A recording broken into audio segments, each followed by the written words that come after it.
The views and opinions expressed in this program are those of the participants and do not necessarily reflect the views of BronxNet or the program underwriters.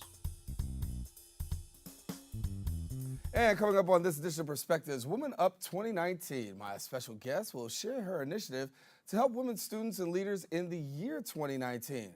Plus, she was co-founder of a group that would later be dubbed the Great Eight. Hear her story and her journey as one of the 8 African-American women who graduated at the same time with their PhDs in education from Indiana University. Plus, the Universal Hip Hop Museum is coming to the Bronx in 2022. We're going to share with you some inside information about the museum being built right here in the birthplace of hip hop, the Boogie Down Bronx. All this plus a whole lot more coming up on this edition of Perspectives with yours truly, Daren Jaime. What's on your mind? Let 'em know. What's on your mind? What's on your mind? Let 'em know.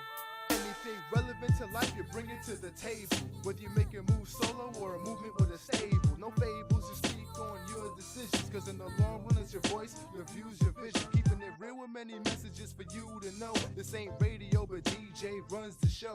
Entertainment, he rocks it. Politics, he locks it. The host with the most would handle any topic. Don't forget to share your perspective with shines of light. Cause it might make a difference in someone else's life. Make a difference What's in your someone's perspective? life. Express what's in your heart and your mind. Share your perspective. What's your perspective? Let 'em know. And hello, everyone, and welcome to another edition of Perspectives. I am Daren Jaime, and of course, we thank you for watching. You can catch Perspectives every week here on BronxNet's Channel 67. If you have Verizon Files, that's Channel 33, and of course, anytime on the web at bronxnet.org. And of course, you can check us on our social media sites, and my personal site, professional site is Daren C. Jaime on Facebook, and you can get some inspiration and some stuff and find out a different kind of perspective. But coming up on this edition of Perspectives, we talk with a very special person. My next guest, she started as a support circle while attending Indiana University. That support circle wasn't your ordinary circle. It had 8 African-American women, all with master's degrees and working towards PhD degrees in education. That same group of women all successfully graduated with their PhDs at the same time. And with a little help of the internet, they became known as the Great Eight. I'm pleased to be joined by Juhanna Rogers, who's the co-founder of a support circle and the Great Eight. And Juhanna is also on the advisory board and is the chair of the educational committee at the Universal Hip Hop Museum that is coming to the Bronx in 2022. And welcome to the show. Thank you for having me. Good to have you. A lot of great work, and I've known her for a minute, so it's good to just be right here and doing this. And talking about it, absolutely. Absolutely. So let's talk first about 2019. I mean, we're right here. We're at the new year. It's coming up really quick. Yes. Yes. So in 2019, over the past couple of years, I've been doing a lot of speaking, a lot of engaging with women around my story in the Great Eight. Mm-hmm. And so now, kind of years behind me with that, thinking about what's next. And so I have this initiative called Women Up in 2019, where I'm looking to go across the country and connect and work with a minimum of 2,019 women to help inspire, support, or connect them in some form or fashion to pursue their dreams, whether that's in education or getting their PhDs or starting a business or whatever it is they deem that they want to try and they want to do. I'm going to start a campaign to help them do that. So talk to me about you for a minute, because you had these 8 beautiful, people who are, you ladies are trying to get it and do this. And going from a master's to a PhD is a very intense thing. It is. And then you're talking about Indiana University. Yeah, that's a whole other thing. Yeah, it's a whole nother thing, right? So walk us through that piece of how rough it was just to get across the PhD line at Indiana U. So I'm from Jersey, Newark, New Jersey. I actually grew up between there and New York City. And moving out to the Midwest is a whole other world. And I started with my master's there, did 2 years, got a job working for the university, started traveling internationally with students. And some mentors of mine who were also Black women were like, you need to go for your PhD. And I was like, I'm not really sure, was kind of nervous about it. I hadn't met many folks in my life that looked like me that had one. And so these women had theirs and they were inspiring me, and I'm like, okay, I'm gonna take up the challenge. I'm going to do it. Growing up in this area, I had a beautiful experience because I was around my people, right? Entrenched in African American culture, traditions, my church family, home life. And so when I get into the PhD program, I was really passionate about talking about the positive aspects of African American culture and telling those stories and talking about the way our community kind of shapes our life and how that can inform educational practice. And so as I met other women that looked like me, they were also interested in doing the same thing. However, many times in class, when you're talking about the Black experience, you have to talk about race, and that makes people uncomfortable. Right. And so in our classes, we got a lot of different feedback from professors consistently challenging our perspectives on that. And as a part of the PhD process, that's all you're supposed to do. You want faculty members to really be supportive and encourage you, but we were kind of getting mixed messages because we were so passionate and emphatic about talking about our experiences as Black girls growing up in New Orleans, in New Jersey, in New York, Indianapolis, and other areas, and we weren't getting the support that we needed necessarily all the time. So that makes 5 years going through that process when you're supposed to be mentored really challenging. And so we ended up forming our own circle, saying if we're not going to get an overwhelming support from the folks in the classroom with us, then we're going to try to find a way to support ourselves. And the idea kind of came from my grandmother, actually, who, when I was young, summers in the South, she had a women's meeting once a month, and these women would come over, and Miss Patty would make her pies, and Miss Ruth would bring this, and they would sit in the living room and talk. Now, we couldn't be in the living room with them. That's how it was when we grew up, right? Yeah. But I was like, I wonder what they're talking about. And so that image came to mind, and I shared it with Nadrea and Joku, and I was like, maybe we need to have a women's meeting and talk about like what's happening, how we need to support one another, and that's what we did, and that gave birth to the Sister Circle. Right, and then you get known as the Great Eight. It goes across the nation. It goes across the internet. 8 African American women to graduate from Indiana University, and never has been done at Indiana University before, and still hasn't been done to this very present day. Were you surprised by the amount of attention that it garnered? Because you made it to Essence Magazine, and you got other things going on. Yeah. Were you surprised? I was, because I think to me it was like I just went to school, right? And I knew it wasn't very many of us there, but I was just going to school. Mom was like, you need a job and all those things.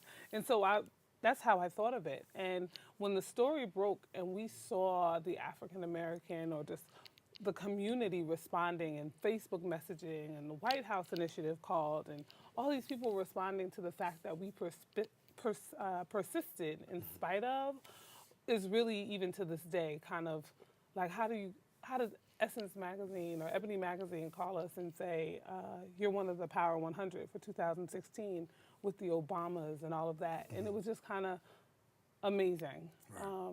And I think that gets me back to why 2019 I'm going to launch this initiative to really inspire folks, to women specifically, to pursue their dreams. Because some days you're going through the challenges, you don't often realize what can be on the other side of them. And everything that's come with being a part of the Great Eight is exactly that. And so the message that you want to convey to women today, what would that be, given the fact that you've had this, you've had this tremendous background, you've had the resistance, and you've also given persistence where there has been resistance. What is the message that you now send to women who find themselves in the same boat or approaching that boat? That we're stronger together. I think now, more than ever, I've seen women of color leading. We look at the House as far as Congress goes, Michelle Obama and what she's doing with her book. And it's just like this energy that is out there, and I want to harness it and bring it into our community and say, now, girls, you can do this too. Or women, you can do this too. You've been thinking about starting this business. Let's cultivate a support group similar to what I did with my friends at IU. Use this as a national network and say, we are going to achieve X, Y, or Z. And I'm in education, I have my PhD. I may inspire some women to go ahead and pursue that too. I think that's important. But for women that just want to go back to school, or women that want to start a career in a hair salon, let's figure out a way for you to do that. And how can I leverage my network, my resources to help in that manner? I'm willing to do it, and I'm going to find 2,019 women to make it happen. Real quickly before we go to break, talk to me about the 8. How often do you guys stay in touch? Some of us more than often. There's 4 of us. We're on a text group. One, Dre, I probably talk to every couple of days or so because we graduated. We've established, a reputation, and folks. Every day, somebody comes up to me saying, "I think I've seen you before. Where do I know you from?" But our mentors have been like, "That's great. Now you got time to do the work." Right. So some of us are out there doing fabulous things. Social media keeps us more connected, of course. But more so, we're staying connected, following the work and looking, again, tapping into them to say, okay, how can you support the work that we're doing is keeping us pretty busy. So. Going to talk about the work that you're doing and things that are keeping you busy. Yeah. Coming up after the break, we're going to talk a little bit about the Universal Hip Hop Museum that is coming to the borough of the Bronx in the year 2022. We're going to let you know exactly what is going to happen, how you might be able to play a part, and just how much longer before it actually comes to fruition. Stay with us. Come right back in a few.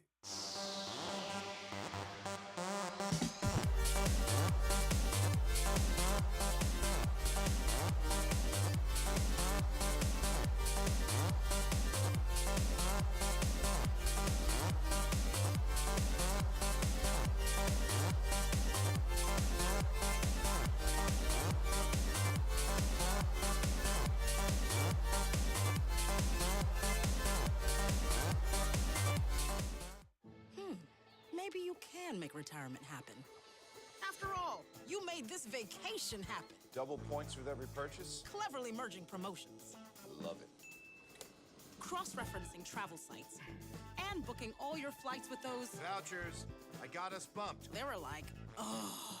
But now they're like... Aloha. You aced this vacation. Now get the tips you need to get on track at aceyourretirement.org.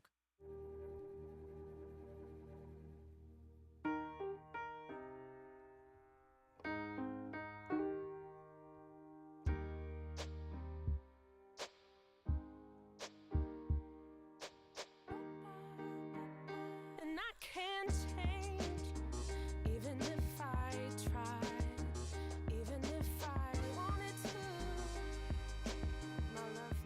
My love, she keeps me warm. She keeps me warm. She keeps me warm. She keeps me warm. She keeps me warm. She keeps me warm.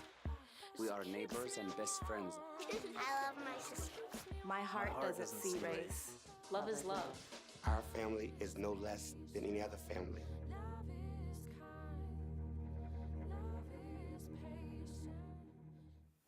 And we are back here on Perspectives. Daren Jaime here with you. Our guest in studio is Juhanna Rogers. And we've been talking about PhD, so it's really Dr. Juhanna Rogers. So we wanted to say welcome to the show. We've been talking about her work with the Grade 8. And before we left on the break, she says, the thing about it is we have to concentrate on the work that they must do. And so I want to talk about some of the work that you're doing. Absolutely. And so you're working here, particularly in the borough of the Bronx. We've got this great initiative happening, the Universal Hip Hop Museum, and you're also chair of the Education Committee. So give us the little bit about where we are as far as the Universal Hip Hop Museum. It's on schedule to be 2022, right. And your work with it. Okay, yeah. So the board is working on fundraising, the capital campaign, and so we are launching different initiatives, social media across the country, in-person events that can help fundraise towards the capital build-out of the museum. And in my part of the world, I am launching initiatives around hip-hop and education. As folks are excited about the museum, you think of often like, ooh, what's going to be in it? Mm-hmm. How do we shape and cultivate exhibits that can educate and inform the community? How do we get teachers and schools on board with visiting and taking tours and using it as a learning space right? The actual physical building, but also developing some things that can bring folks out of the building and into schools and into communities to talk about hip hop and how it is a tool for learning. So I'm really, really excited about that.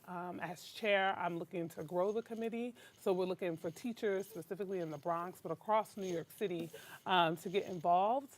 And figure out ways that we can really utilize hip hop and the power and influence that it has to teach kids all types of lessons. Yeah, I want to go to that about education because we talk about hip hop. You know, many people will not correlate hip hop and education, and there is some real strong parallels between hip hop and education. If somebody says, you know, hip hop is not educational, what do you say? I say then they're not paying attention. Because hip hop is teaching us, has historically and even in contemporary time, it's a form of storytelling, right? And in African culture, African American culture, it's that storytelling, the ability for folks to communicate their lived experiences to audiences. That's where it started. And in some ways, it's veered off and taken on different forms, but at the core, that's what it's about. And so how do we use that storytelling? That's something we do as researchers in education, understanding how to connect with different audiences through their way of telling stories. How can we teach lessons utilizing something that the world kind of has embraced? We can also use hip hop as a lesson to show a genre that was born here in the Bronx, born and bred here, has influenced the world and what that means for culture, cultural studies and things of that nature. So kids that are interested in culture and sociology or even economics, right? How can we utilize the existence of hip hop and the impact that it has to teach different lessons, to get students that may be on the margins or periphery of their classroom brought to the center? And how to equip teachers on how they can use hip hop in that medium. For those of us that grew up in the culture, then it may be easier than most, but we want to honor that and talk about that because education today is showing up in all different forms, social media and all of that, and hip hop is a part of that too. And I think about other stuff. I think about poetry, right? Poetry is associated with Spoken hip hop, word, English, spoken word, right? Performances, the arts, and many times when it comes to school, the arts are some of the greatest lifeblood for our young people. Right, and I grew up in Newark, an artist. You know, my dance instructors, my performance instructors were all folks of color, and we use hip hop all the time. Some of the things, you know, I remember as a kid, learning about Sojourner Truth, we did all of that through hip hop. And so we need to study that. There are scholars at Columbia all across the city that are advocating for that too. There is a movement sweeping the country. And so as part of the Universal Hip Hop Museum, we want that to be a huge part of what it is that we do in partnership with teachers, districts, in the community. So if somebody's watching right now and they are connected with what you're talking about for the education committee, what do they do? You can check out UHHM.org on the internet, send us a request. You can also reach out to me personally at johannascholar@gmail.com to get involved. We're looking to recruit members. We're looking to host functions. We're looking to even host in 2019 a half-day event for education in hip-hop somewhere here, either in the Bronx or in New York City. And so we want people to come out and support, and let's talk about how we can move the museum forward. Right, and you're very connected to the arts, and you're still practicing in the arts as well. What have you been doing lately? I just finished a run, may she rest in peace, of Ntozake Shange's 4 colored girls who've committed suicide when the rainbow is enough upstate at the Auburn Public Theater. We formed a Harriet Tubman theater troupe for Black women in performance in the hometown of Harriet Tubman in Auburn, New York. And so we are gearing up for a performance in March of an original piece. And in May of 2019, as a part of Woman Up, I'm doing a one-woman show that'll be happening upstate, but it'll also be in the tri-state area too. Awesome. So check me out for that also. So you're keeping pretty busy these days. Yeah. So give me this, when you look at marrying all that you got going on, you got so many different facets, how do you manage to keep it all going and keep it flowing? A great personal assistant, a lot of, I think, time management and intentionality behind what it is that I really want to do and make a difference in the world. And so I have found, performance, education, and empowerment to be my lines and my avenues for doing that. And so I'm working 9 to 5, and then when I come out, I'm like, okay, how else can I get involved in something else? Because as I mentioned, I've been given these great opportunities, and my goal and my mission is to help give back. Translation, a lot of 12 to 18-hour days. A lot of, right. A lot of 18 to 12-hour days for sure. All right, we'll be back with Dr. Juhanna in a minute. Stay with us. We'll be right back in a few minutes.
And so we're continuing our conversation back here on Perspectives. And when we talk about the Great Eight, obviously, the great work that you're doing, what else is happening? So what else is happening in the Woman Up initiative that we have for 2019? I'll be taking bids through my website for women that want to sit down and talk with me. And so this weekend I have 12 women will be filming a video series that will be coming out on social media that are short snippets of women and their stories. And so that's another way that folks can get involved with that initiative. And I'll be traveling to different parts of the country, filming and sitting down with women, similar to what we're doing now with Perspective. Right. Having this little conversation. Getting a little empowerment in. Using also social media as a medium to kind of get the initiative going and out there in the world and getting folks connected to it. So I'm going to be doing a lot of filming, a lot of talking with women across New York, New Jersey, and the Philadelphia area to start in the next couple of weeks. And so if folks are really interested in connecting, they can visit JuhannaRogers.com and sign up and send me a request to sit down and talk. For women right now, in this present day in society, with what we've got going on, particularly out of 1600 Pennsylvania Avenue and all the stuff that's going on, empowerment is definitely the order of the day. Right. What do you find yourself talking about in circles when it comes to being a woman, and particularly a woman of color, amidst the times that we're in? I think in the tune of part of the reason why I'm focusing on this Women Up Empowerment series is that people often talk about the success of women, and we're Black women specifically, we're doing great, but in many times we're in spaces alone. We are the woman at the table, the woman of color, the Black woman at the table in many, many spaces. And so building a community of folks that can talk about how to thrive in that, how to talk about the issues that may arise, how to have courage to kind of step out there and be in the forefront of addressing issues around women, around what's needed to better support us, takes a little bit more than what we have going on now, which is a divided community. And so what I'm hoping to do is foster some safe spaces to continually send out reassuring messages that if you're at the table, you are not alone. We see you, we recognize you, and there's a network of us out there looking to support. What advice do you give for somebody right now who's pressing their way and they're trying to go the educational route. You know, and it's rough. It's rough. Just get a bachelor's sometimes. Right. Forget it. In many cases, just graduating out of high school right now, today. Right. And then going on and pursuing higher education at the highest level. Some people feel it's unattainable, but obviously you've cracked that ceiling. 8 of you cracked that ceiling in the same year. What advice do you kick back to people right now who may be struggling in their educational journey? Keep going. And sometimes that's hard because we have to come together and provide, just like I'm saying, a support network.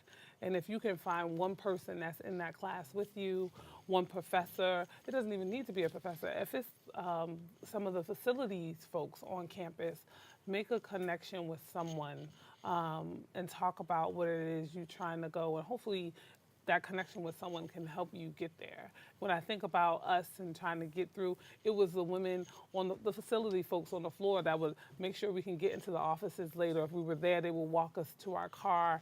It was some of the faculty members that babysat for me when I needed to commute back and forth, or we put our kids in the same school. It's that notion that it takes a village is so real.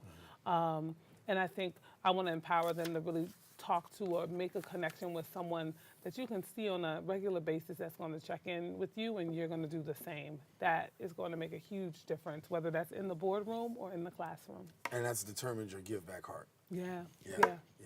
Well, keep doing what you're doing. I'm going to try. Thank you so much for coming and joining us and sharing your story. Me. Please, as 2019 comes around, and make sure that you come on back and Absolutely. share your perspective, whatever perspectives you gained during 2019.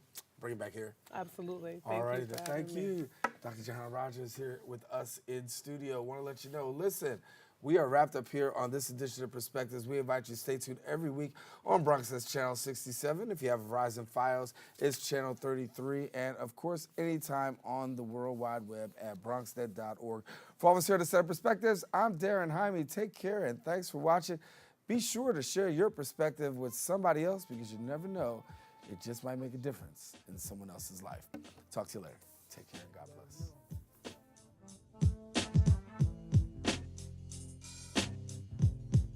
What's on your mind? Let 'em know. What's on your mind? What's on your mind? Let 'em know.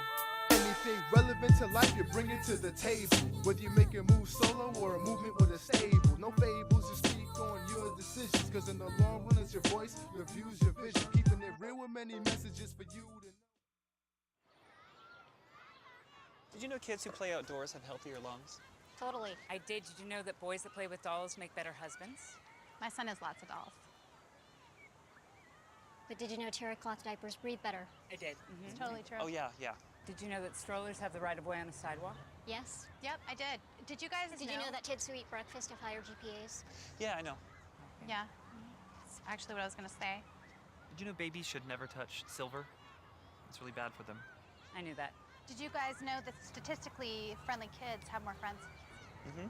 Yeah. That's obvious. Did you know most people think they're using the right car seat for their kid, but they're not?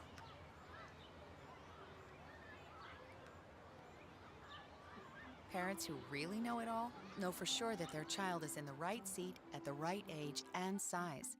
Visit safercar.gov/the-right-seat to make sure your child is protected. I'm putting that on my blog. I just put it in mine.